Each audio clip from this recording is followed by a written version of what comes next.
My son cut me off from his life for 20 years, didn't speak to me, ignored all my attempts to contact me until I became rich. Suddenly he invited me to Christmas as if nothing had happened.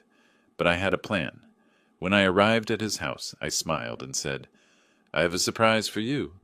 Their faces shone with greed, waiting for my money, but when they saw what I had prepared for them, their faces turned pale and their smiles disappeared. Before we continue, please subscribe to the channel and let us know where you are listening in the comments. The phone rang just as I was settling into my evening routine, the shrill sound cutting through the December silence of my Lincoln home like a blade. I almost didn't answer. Telemarketers had a way of calling right at dinner time, but something made me reach for the receiver. "Dad?" The voice hit me like a physical blow. 20 years. 20 years of silence, and now this casual greeting as if we'd spoken yesterday. "Nicholas." My voice came out steady, though my knuckles had gone white around the phone. "This is unexpected." "Yeah, well," I could hear that familiar nervous laugh, the one he'd used as a child when caught in a lie. "Listen, I know it's been a while, but Christmas is coming up, and Madeline and I were talking. We'd love to have you over for dinner. You know, family time." Family time. The words tasted bitter in my mouth. I stared at the faded family photo on my kitchen table, the one where Nicholas was 8, gap-toothed and smiling, before everything fell apart. "A while?" I couldn't keep the edge from my voice. "Nicholas, you haven't returned my calls in 2 decades. Do you remember the birthday cards I sent? The graduation invitation I mailed? They all came back unopened." "Dad, come on. I've been busy. You know how it is. Building a career. Starting a family. There's never enough time." "Never enough time." I stood up, pacing the small kitchen. Outside, Christmas lights twinkled mockingly in neighbors' windows. But suddenly, now there's time. Right after the news about my lottery win hit the papers. A pause. Too long. "I don't know what you're talking about." "Don't you?" I kept my voice deliberately calm. $15 million. Front page of the Lincoln Journal-Star last month. Quite a coincidence, this sudden invitation. "Dad, that's not... I'm happy for you, but that's not why I'm calling. We just thought it would be nice to reconnect. You're getting older, and I'm getting older." I almost laughed. "I've been getting older for 20 years, Nicholas. Where were you when I had my heart surgery? When I spent Christmas alone in this empty house, year after year?" His voice shifted, defensive now. "Look, I know things haven't been perfect between us, but that's in the past. We're family. That has to count for something." Family. The word hung between us like a curse. I thought of all the times I'd sat by this same phone, hoping it would ring. All the unanswered messages, the returned letters, the birthdays, spent in silence. "You're right," I said finally. "Family does count for something. I'll be there." "Really? That's great, Dad. Christmas Eve, around 6? I'll text you the address." "You do that." I paused, letting the silence stretch. "And Nicholas, I have a surprise for you."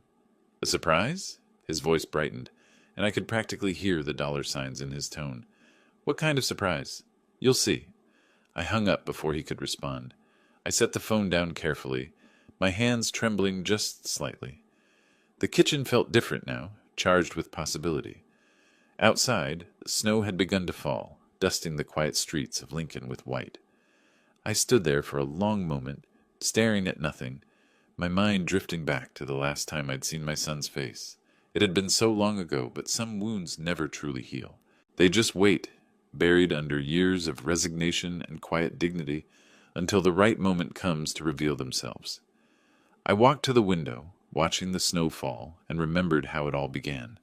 The snow reminded me of that December 20 years ago, when everything I'd built came crashing down. I'd been sitting in this same kitchen, though the house had felt different then, warmer, filled with the promise of family. Madeline had been packing, her suitcases spread across our bedroom floor like open wounds. "You're pathetic, Stanley." Her voice echoed in my memory, sharp and cruel. 45 years old, and what do you have to show for it? A dead-end job at Morrison & Associates, a mortgage we can barely afford, and dreams that'll never come true. I remembered standing in the doorway, watching her fold clothes with mechanical precision. "I thought we were happy." "Happy?" She'd laughed, a sound like breaking glass. "When was the last time you surprised me with anything? When did you last take me somewhere nice? Robert treats me like a queen. Robert, her new boyfriend, the one with the BMW in the corner office, the one who'd been calling our house for months before I finally understood what was happening. What about Nicholas? I'd asked, grasping at straws. He needs stability. He needs his father. He needs a winner for a father. She'd slammed the suitcase shut. All you've ever been is a disappointment. The divorce had been swift and brutal. Madeline's lawyer had been expensive. Mine overworked and underpaid. She'd walked away with the house, the car, and our son's loyalty. I'd moved into this small rental in Lincoln, starting over at 45, with nothing but my accounting job and the bitter taste of betrayal. Nicholas had been 18 then, old enough to choose sides. He'd chosen hers without hesitation. "Mom's right," he'd said during one of our last conversations, his voice cold with teenage certainty. "You're just making excuses. Maybe if you'd tried harder, been more successful, none of this would have happened." I'd tried to explain, to make him understand, but he'd already decided. The stepfather had money, influence, connections. What did I have? A small apartment and a broken heart. 20 years of silence followed. 20 years of birthday cards returned unopened, of phone calls that went straight to voicemail, of Christmas mornings spent alone in this quiet house. I'd learned to live with the emptiness, to find meaning in small things. My work, my books, the occasional kindness of neighbors. But I'd never stopped hoping, never stopped believing that someday my son would remember the man who'd taught him to ride a bike, who'd stayed up all night when he had pneumonia, who'd loved him unconditionally, even when love wasn't enough. The lottery win had changed everything. $15 million, tax-free from a ticket I'd bought on a whim at Casey's General Store. The story had made the local news, then the state papers. Within a week, my phone had started ringing again. Old friends I hadn't heard from in years, distant relatives I'd forgotten existed. And then today the call I'd been waiting for and dreading in equal measure. I walked to my desk and pulled out the folder I'd been assembling for months. Bank statements, investment records, legal documents, everything I'd need for Christmas Eve. Everything I'd need to show my son exactly what kind of man his father had become. The snow continued to fall outside, covering Lincoln in pristine white. Soon, very soon, I'd have my chance to give Nicholas and Madeline the surprise they'd been waiting for, but something told me it wouldn't be quite what they expected. I smiled to myself, closing the folder. 20 years was a long time to wait for justice, but some things I'd learned were worth the wait. The isolation had been my teacher, though I hadn't realized it at the time. After the divorce, when the loneliness settled into my bones, like Lincoln's winter cold, I'd needed something to fill the endless hours. That's when I discovered my gift for numbers, not just the accounting kind, but the kind that could build empires from dust. It started with a foreclosure notice I'd seen in the Lincoln Journal-Star back in 2008. A small duplex on the south side, nothing special, but the price caught my eye. While everyone else was running scared from the housing market, I saw opportunity. I drove past the property on my lunch break, noting the solid bones beneath the peeling paint and overgrown yard. That night, I spread newspaper clippings across my kitchen table, yellowed edges curling in the lamplight. Mortgage rates, property values, market predictions. I devoured them all like a starving man.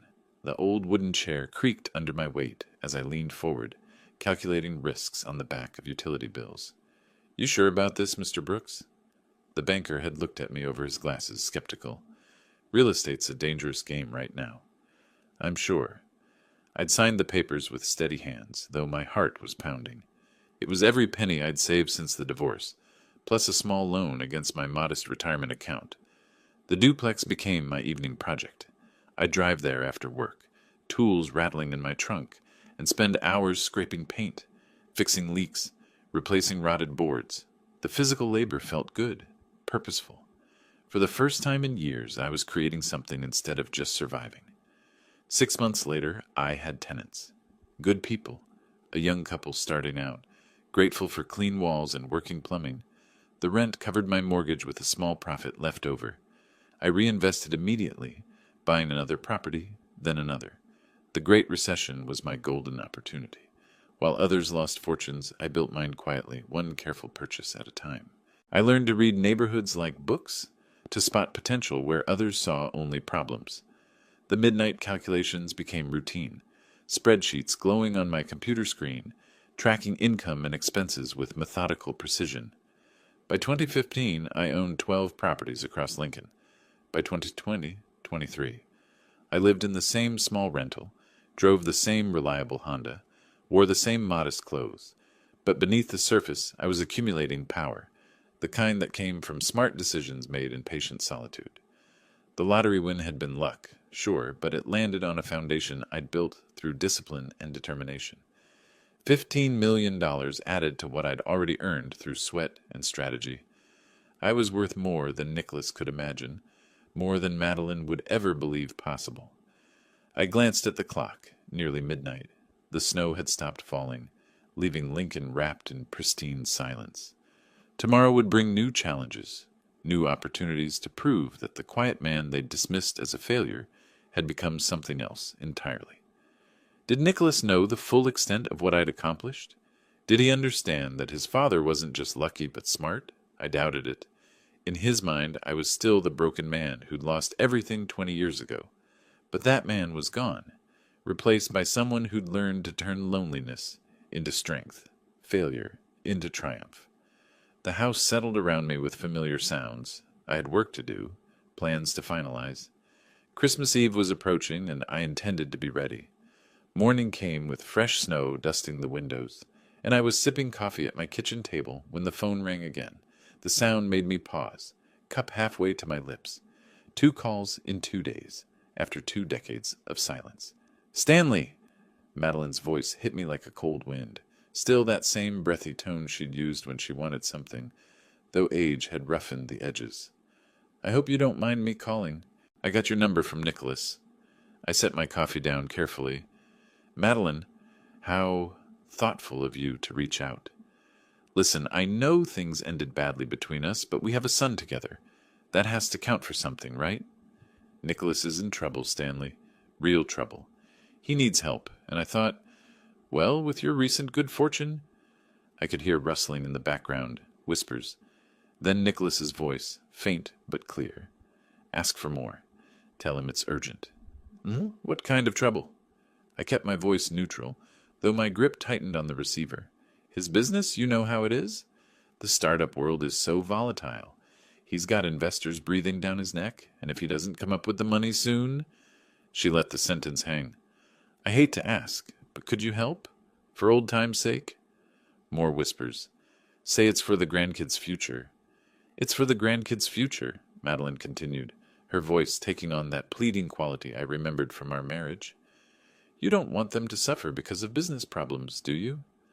I watched the steam rise from my coffee cup, thinking of all the times I'd fallen for this routine. The manufactured crises, the emotional manipulation, the way she'd always known exactly which buttons to push. "How much?" I asked.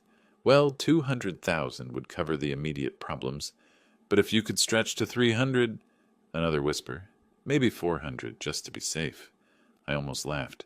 $400,000 asked for as casually as borrowing sugar from a neighbor. "I see. Stanley, I know you're angry about the past, but this is bigger than our problems. This is about family, about doing what's right." "What's right?" I repeated the word slowly. "Tell me, Madeline, what was right about 20 years of silence? What was right about returning birthday cards unopened? What was right about teaching our son to treat his father like a stranger?" Her voice hardened. "That's ancient history. We're talking about now, about your son's future." "I won't give you a cent." The words came out cleaner than I'd expected, without anger or bitterness, just fact. "What?" She sounded genuinely shocked. "Stanley, you can't be serious. You won millions of dollars. What's a few $100,000 to help your own son?" "Not a cent," I repeated. "Not now, not ever." But you love him. You're his father. How can you just abandon him when he needs you most?" I thought of all the times I'd needed them, all the reaching out that had been ignored. I learned from the best. "You're making a mistake. You'll regret this." "I don't think I will." The line went dead. She'd hung up on me just like that. I set the phone down and watched the snow continue to fall outside my window. The silence felt different now, Not empty, but full of possibility, I'd passed the test. 20 years ago, I would have written the check, desperate to buy back their affection. But the man I'd become understood something the old Stanley never had. Respect couldn't be purchased, and love that came with a price tag wasn't love at all. I finished my coffee and began planning my next move. Christmas Eve was still days away, but I had a feeling my son and his mother weren't done with their little scheme. That was fine. I'd waited 20 years for this moment. I could wait a little longer to see exactly how far they'd go. The phone sat silent on the table, and I found myself almost hoping it would ring again, because each call made my Christmas surprise a little sweeter, a little more justified. They thought they were dealing with the same broken man who'd lost everything decades ago. They had no idea who they were really up against. Sleep evaded me that night, and by dawn I knew what I had to do. The morning light cast long shadows across my kitchen floor as I sat with my coffee, staring at the phone. One more test. One final confirmation of what I already suspected. I picked up the receiver and dialed Nicholas's number, my fingers steady despite the weight of what I was about to do. "Dad?" He sounded surprised, maybe even pleased. "I didn't expect to hear from you so soon."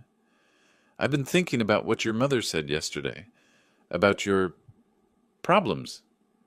"Oh, that?" His voice shifted, becoming more guarded. "She probably made it sound worse than it is. You know how she worries." I leaned back in my chair, watching the winter wind rattle my windows. "Actually, Nicholas, I called because I have some problems of my own." "Problems?" "Financial ones." I let the words hang in the air, noting how his breathing changed. "I'm afraid I made some terrible decisions with my lottery winnings. Got caught up in cryptocurrency trading, you know? Bitcoin, Ethereum, all those digital currencies everyone was talking about." "Oh, no." But his tone wasn't sympathetic. It was calculating. "How bad is it?" "Pretty bad. Lost most of it in a market crash last week. Volatile investments, they warned me, but I thought I knew better." I paused, letting him absorb this fabrication. I might have enough left to cover Christmas dinner, but not much more. The silence stretched between us, broken only by the hum of the phone line. I could almost hear his thoughts shifting, recalibrating. "Well," he said finally, his voice cooler than Nebraska winter. That's really unfortunate, Dad. I guess these things happen." "They do?" I waited, giving him a chance to offer comfort, support, anything that might resemble filial concern. "So, about Christmas." He cleared his throat. "Maybe it would be better if you didn't come this year. I mean, with everything you're dealing with, you probably need to focus on getting your finances sorted out." There it was, the mask slipping completely away. "I see." I kept my voice neutral, though inside I felt a cold satisfaction. "So the invitation is off the table?" "It's just, you understand, right? Madeline's been planning this big meal, and we were kinda counting on... Well, anyway, it's probably better this way. Less stress for everyone." "Less stress?" I nodded to myself. "Of course. I wouldn't want to burden you with my presence." "Dad, don't be like that. It's just practical. When you get back on your feet, we'll definitely get together." "When I get back on my feet." I smiled grimly. "Right.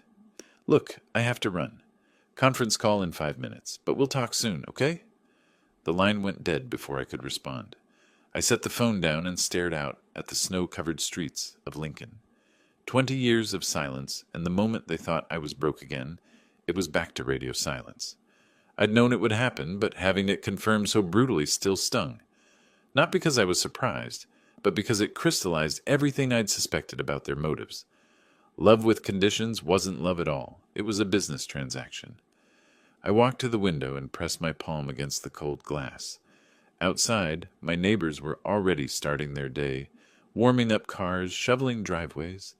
Normal people living normal lives, probably taking for granted the simple fact that their families loved them for who they were, not what they had. The test was complete. The jury had delivered their verdict. Now it was time to plan the sentencing. With that clarity, I spent the afternoon digging into the lives my son and ex-wife had built while ignoring mine. If they wanted to play games, I needed to understand the rules. I started with my old Lincoln business network, contacts I'd made during my real estate ventures. A few phone calls revealed interesting information about Nicholas's startup, or rather its spectacular failure. Brooks Tech Solutions, Jim Patterson from the Chamber of Commerce laughed bitterly.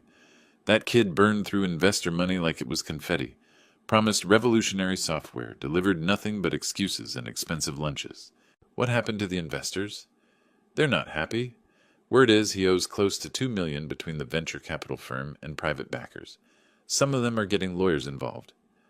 I made notes on a legal pad, my accountant's mind automatically organizing the information. $2 million in debt. That explained the desperation. The internet provided the rest of the puzzle. Nicholas's LinkedIn showed a string of failed ventures, each one lasting just long enough to attract funding before collapsing. His Instagram painted a picture of lavish lifestyle, expensive restaurants, luxury cars, designer clothes, all funded by other people's money. But it was Madeline's Facebook that truly disgusted me. Her profile showed a woman playing the victim with masterful precision, photos of herself looking wan and tired, coupled with posts about her brave battle against cancer. Day 47 of chemo, read one post from last month. The treatments are draining, but your donations keep me fighting. Every dollar helps with medical bills and experimental treatments my insurance won't cover. I scrolled through months of similar posts, each one more manipulative than the last. Thousands of dollars in donations from well-meaning strangers, all based on a lie. Because I knew Madeline wasn't sick, she was just greedy. A quick search of Lincoln Hospital records through a contact who worked in administration confirmed my suspicions. No cancer treatments, no chemotherapy, not even a suspicious mole removal. I cross-referenced her posts with Nicholas's spending patterns on social media. The timing was too perfect to be coincidental. Every major donation spike coincided with Nicholas posting about a new business opportunity or expensive purchase. They were working together, a mother and son team, bleeding money from strangers while ignoring the man who'd actually earned his wealth through honest work. I compiled everything into a folder, the same methodical approach I'd used for my real estate investments. Bank records, social media screenshots, testimonials from burned investors, a paper trail that painted a clear picture of systematic fraud and emotional manipulation. The irony wasn't lost on me. They'd dismissed me as a failure, a man not worth their time or attention, but that same man had built a fortune through patience and strategy, while they'd built nothing but debt and deception. I closed my laptop as evening fell over Lincoln, the screen's glow fading into darkness. Tomorrow would bring new opportunities, new pieces of the puzzle. But tonight, I allowed myself a moment of satisfaction. I was no longer the victim in this story. I was becoming the author.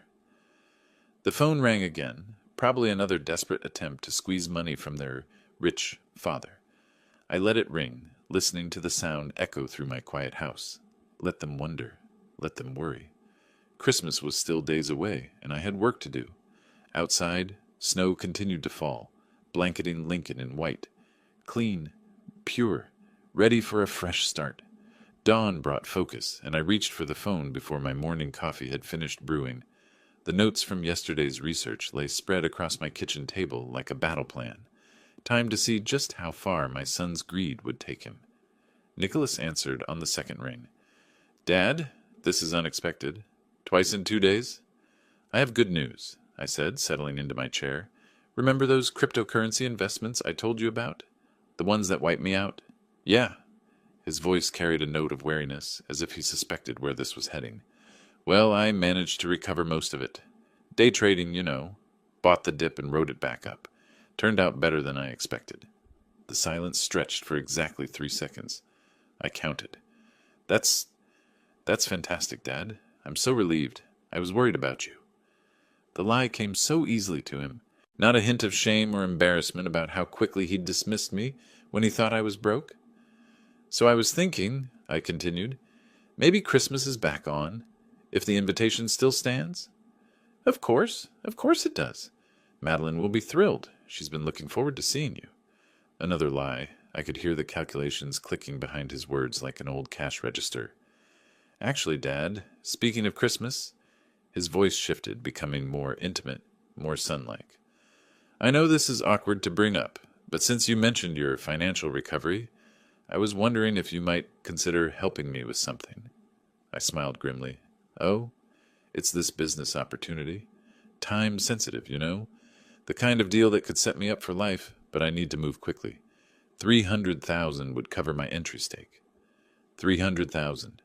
Not a loan request. A demand wrapped in opportunity speak. That's a significant amount, Nicholas. I know. But Dad, this isn't just about me. It's about securing the family's future. Your grandchildren's future.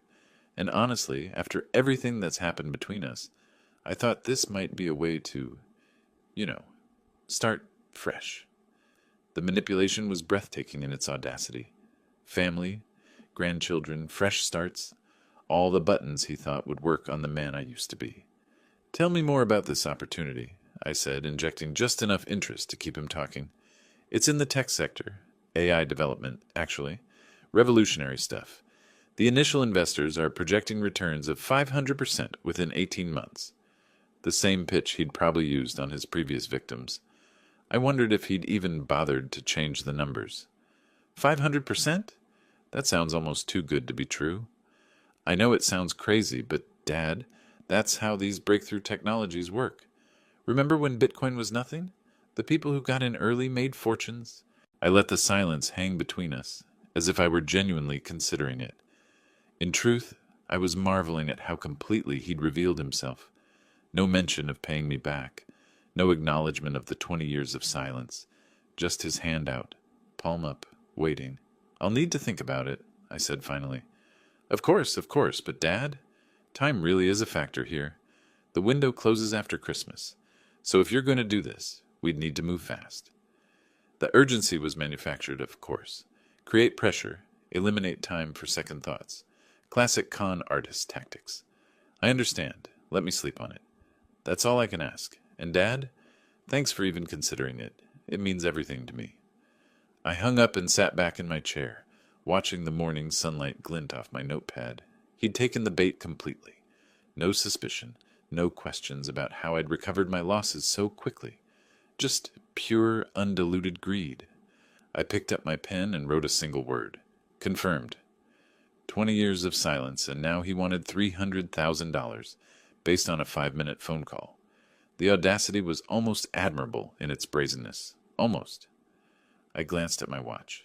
The business day was just beginning, and I had other calls to make, other pieces to put in place. Nicholas thought he was playing me, but he had no idea the game had already begun. With that bait set, I turned to the contacts I'd compiled during yesterday's research. The investors Nicholas had burned deserved to know where their money had gone, and where the man who'd taken it was hiding. I started with the venture capital firm first. The receptionist transferred me to a Mr. Davidson, who sounded tired even at 9 in the morning. You're calling about Nicholas Brooks? His voice sharpened. What's your connection to him? I'm someone who believes in accountability, I said carefully. I understand he owes your firm a considerable amount of money. Considerable is an understatement. We're talking about deliberate fraud, but he's vanished. No forwarding address, no contact information. Our lawyers are frustrated. What if I told you I knew exactly where he was? Davidson's chair squeaked as he leaned forward. I'm listening. Lincoln, Nebraska. He's been hiding there for months, living at his mother's house while planning his next scheme. I provided the address, phone number, and social media evidence I'd gathered. Davidson's excitement was palpable. How do you know all this? Let's just say I have a personal interest in seeing justice done. After Davidson, I contacted the 3 private investors Nicholas had named on his failed company's registration documents. Their reactions were remarkably similar. Initial skepticism, followed by barely contained rage when I provided proof of his whereabouts.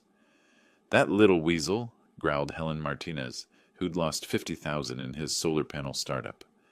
I knew he was hiding somewhere. My lawyer said we'd need a private investigator to track him down. Consider the investigation complete, I said. I'm also sending you evidence of his current lifestyle. Social media posts showing expensive purchases, restaurant visits, luxury items, all while claiming bankruptcy.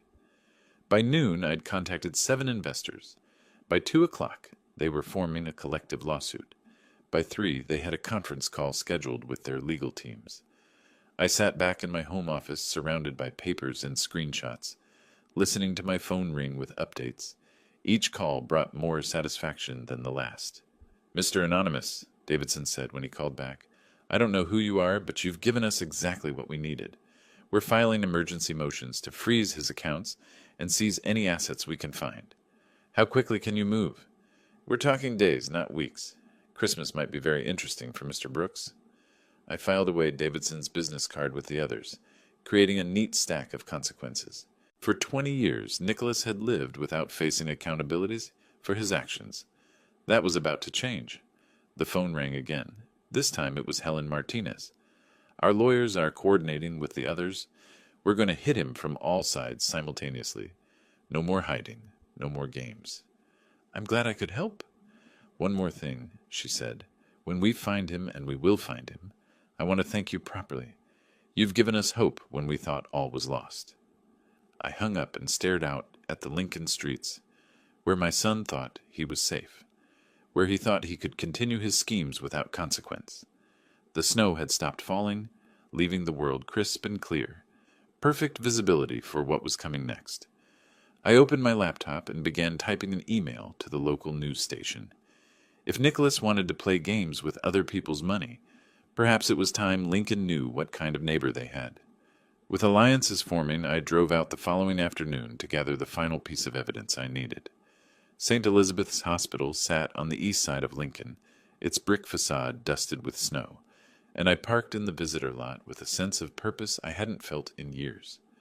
The automatic doors whooshed open, releasing that familiar antiseptic smell that always reminded me of my own heart surgery years ago, the one Nicholas hadn't bothered to visit me for.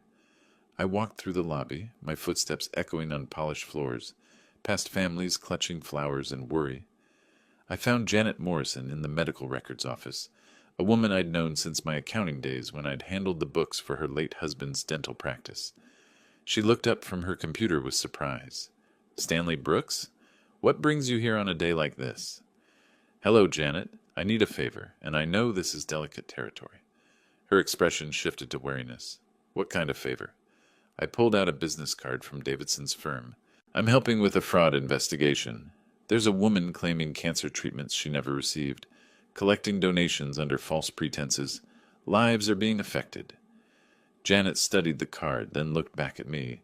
"Stanley, you know I can't just—" "Madeline Brooks, my ex-wife." The words tasted bitter.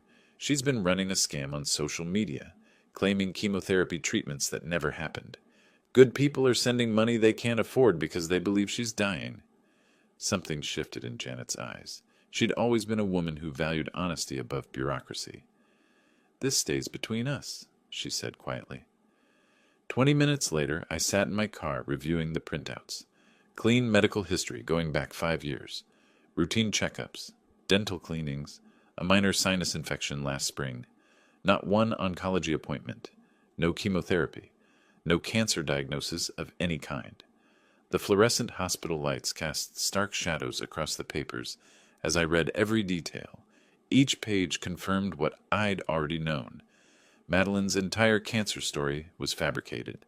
Every donation, every sympathy message, every prayer sent her way was based on an elaborate lie. I tucked the records into my coat pocket, feeling their weight against my chest like armor. The drive home through Lincoln's quiet streets gave me time to process what I'd uncovered. Snow fell steadily, coating the world in white, making everything look clean and new. For a moment, sitting at a red light, I wondered if I was crossing ethical lines. These were private medical records, obtained through personal connections rather than proper channels.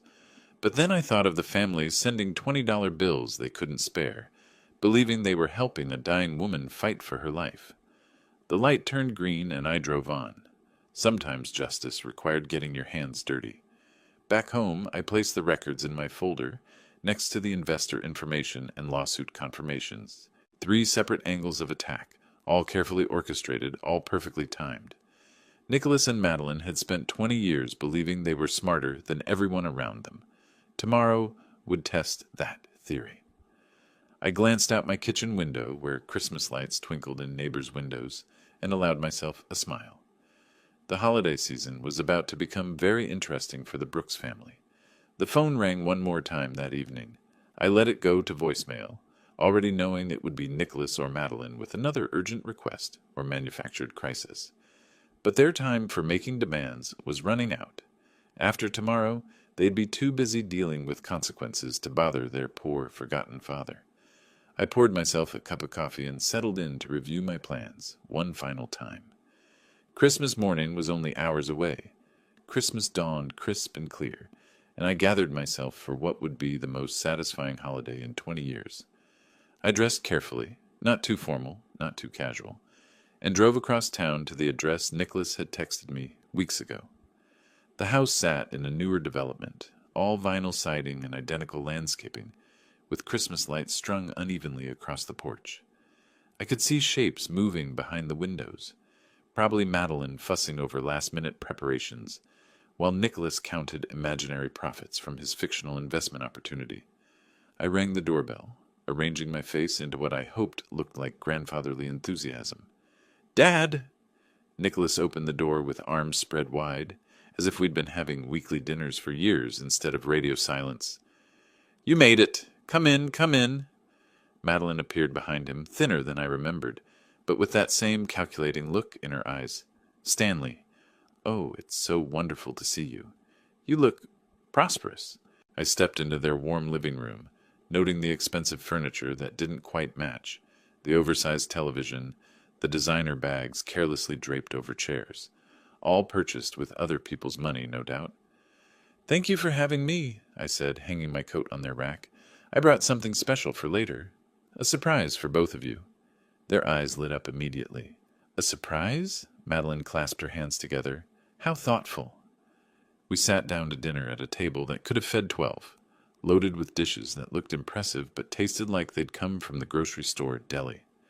Nicholas carved the turkey with theatrical flourish, while Madeline filled wine glasses and peppered me with questions about my recovery from the cryptocurrency losses.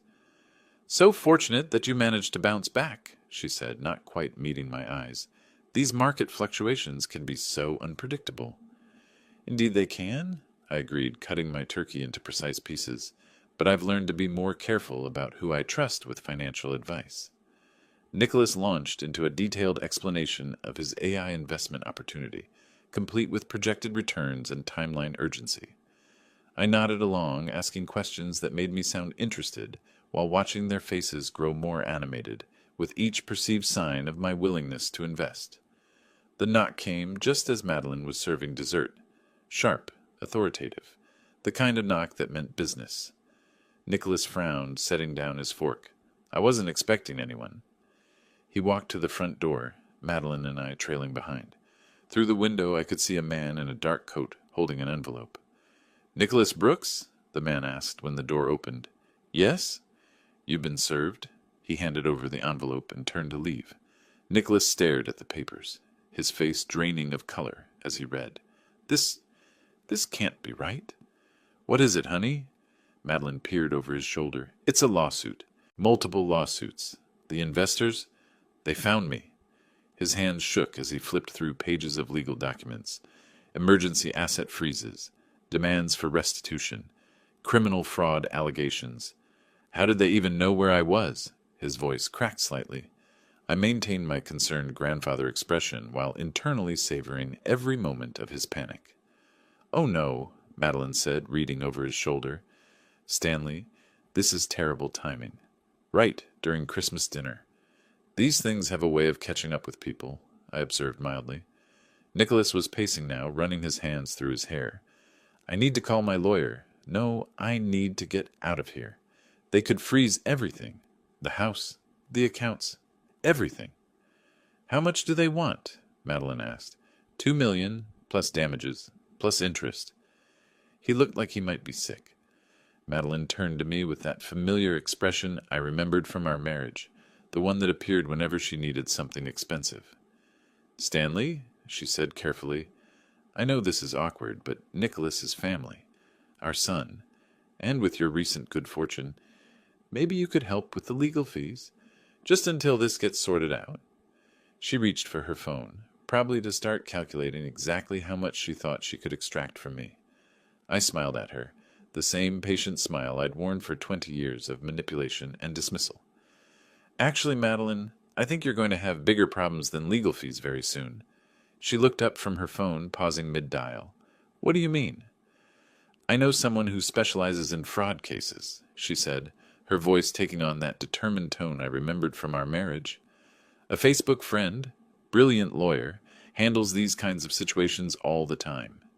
She opened her phone and navigated to Facebook, her fingers moving with practiced efficiency. I watched her face, knowing what was coming, but curious to see how it would unfold. The first notification badge showed 97 messages. Her eyebrows lifted slightly, but she wasn't concerned yet. Popular people got lots of messages, especially during the holidays. Then she started scrolling. What the hell? She whispered, her face going pale as she read. The phone trembled in her hands. Madeline, what is it? Nicholas leaned over her shoulder, lawsuit papers forgotten. They're saying I faked having cancer. Look at these comments. Fraud. Scammer. Disgusting. There are hundreds of them. I sipped my coffee and watched the show unfold. She scrolled faster, her breathing becoming shallow. There's a news article. Lincoln woman exposed for fake cancer scam. Who would... Nicholas grabbed the phone and read aloud. Anonymous source provides medical records proving Madeline Brooks never received cancer treatment, despite collecting thousands in donations for chemotherapy costs. This can't be happening, Madeline's voice cracked. Someone hacked my medical records. This is illegal. Is it true? Nicholas asked, his voice deadly quiet. Of course it's not true. I'm fighting cancer. You know I'm fighting cancer. But even as she said it, I could see the doubt creeping into Nicholas's eyes. He was many things, but he wasn't stupid. The medical records were too detailed, too official to be fabricated. Jesus, Mom. Jesus Christ. Do you know what this means? They're going to investigate everything. My lawsuits, your donations, all of it. Madeline's phone buzzed with another notification, then another. The messages were pouring in now. Former donors demanding refunds. Reporters requesting interviews. Authorities asking questions. Make it stop, she whispered, staring at the screen. Make it stop. I can't make it stop, Nicholas snapped. You did this. You brought this on us. I didn't do anything. Someone set me up. They turned to me simultaneously, as if suddenly remembering I was there. Their faces showed a mixture of desperation and hope, the same expression I'd seen countless times when they'd needed something from me. Stanley, Madeline said, her voice becoming honeyed despite the panic, you said you had a surprise for us. Please tell me you brought what we discussed. The money for Nicholas's investment? We need it now more than ever. Nicholas nodded eagerly. Dad, I know this looks bad, but we can fix this. With your help, we can hire the best lawyers, the best public relations firms. We can make this all go away. I stood up slowly, setting my coffee cup down with deliberate care. Their eyes followed my every movement, hungry and desperate. Actually, I have delivered your surprise already. The words hung in the air like smoke. I walked to the coat rack and pulled on my jacket, taking my time with each button. What do you mean? Madeline's voice was sharp with rising panic. I mean exactly what I said. I've already given you what you deserve. But the money, Nicholas started. There is no money, not for you. I walked to the door, their confused voices following me. Stanley, wait! You can't just leave. We need to talk about this. But I was already turning the handle, stepping out into the cold Nebraska night. The door closed behind me with a soft click, cutting off their pleas and protests. I walked to my car without looking back, though I could see the warm glow of their living room window in my peripheral vision. Inside, they were probably still trying to process what had just happened, still believing they could manipulate their way out of consequences. The engine started smoothly, and I pulled away from the curb. In my rearview mirror, I saw a figure appear at the window. Nicholas, probably, watching me disappear into the darkness. 20 years of silence. 20 years of dismissal. 20 years of treating me like I didn't exist. Now they knew exactly how that felt. Days blurred into weeks, and reports trickled in through Lincoln's tight-knit network of gossip and genuine concern. The story had legs, as they say in the news business, and it ran far and wide. Janet from the hospital called first.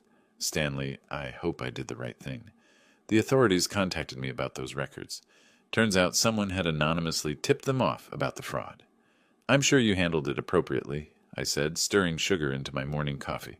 The local news picked it up, then the state papers. Something about it just caught people's attention. Maybe the audacity of faking cancer for money. Other updates came through chance encounters at the grocery store, casual conversations with neighbors, fragments of information that painted a picture of systematic collapse. Nicholas's court battles had been swift and brutal. The investors, armed with evidence and fueled by righteous anger, had presented an airtight case. The judge had shown no mercy for someone who'd stolen retirement funds and college savings to finance a lifestyle of lies. "Lost everything," reported Tom Harrison, whose law firm had handled some of the paperwork. "House, car, bank accounts. Had to move back in with his mother, if you can believe that." But Madeline's situation was arguably worse. The cancer fraud had struck a nerve with the public in ways Nicholas's investor schemes never could.